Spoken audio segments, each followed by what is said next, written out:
Good morning. Welcome to the Spinal Support Group meeting here at the Nuffield Hospital in New York on Saturday the 28th of September. I hope you have a good meeting.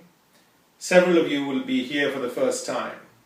The main purpose of the meeting today for you, I think, should be to meet and speak with patients who've had treatment and are here as well. Even if you've had treatment, say, a month or two ago, you might meet someone who's a year or 2 years from treatment, and you'll find that experience really helpful. So we're going to do a short presentation to start with, and then after that we're going to hear from some patients and they're going to tell us their stories. When we break up, it's really important that those of you who've been here before make an effort to try and connect with people who have been here for the first time, particularly those who are waiting for treatment. You know, people who are waiting for treatment are caught between a rock and a hard place. They've got their fear of treatment on the one hand and their pain and disability on the other. And also in the community at large, there are lots of rumors about spine surgery which are really not true. One I often hear is there's a 50% chance of being in a wheelchair. And I must tell you that in my career, which is now 17 and a half years, and we've treated thousands of patients, we've not had a single patient in a wheelchair, for example. We've not had a single death, nobody being paralyzed, and so on. So, though those things can happen, they are fortunately extremely rare. I'm going to now move on to a small presentation where I'm going to talk to you through the common problems we do see and what we do to treat them. So, I hope you have a really good meeting today. And enjoy meeting and talking to other patients who are really the stars of this meeting. And I'm grateful to those patients who have had treatment and are better and have given up their Saturday mornings to come and share their experiences with everyone else.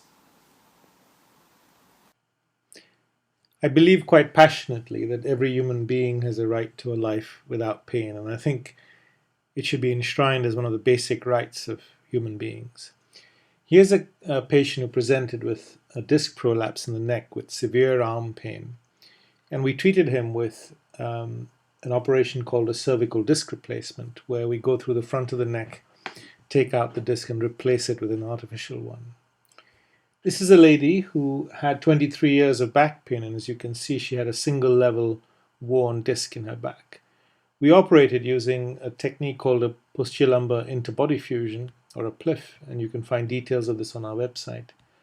The pain that she'd had for 23 years disappeared after surgery. The disc, you see, consists of these concentric rings of fibers, and as we get older, these rings separate out and you get tears in them. The disc also comes under a lot of pressure, and when you're sitting, particularly, the pressure in the disc is 10 times higher than when you're standing. In this picture, you can see how blood vessels and nerves grow into the back of the disc. So when you're loading the disc and sitting, for example, you get pain. We also have a number of chemicals in our disc that cause pain, and there are a number of chemicals identified in different studies. We normally tell patients you should expect to be about 80% better, and the risks of surgery are between 2 and 4%. You're in hospital for about 10 days, and you can be back in the gym in about 4 to 6 weeks. Here are some patients who go back to sport. Julie was a racing cyclist and did a tour of Spain, I think within 3 months of surgery. Claire went back to rugby within 6 weeks of surgery. So people go back to all sorts of sport now that they couldn't do before.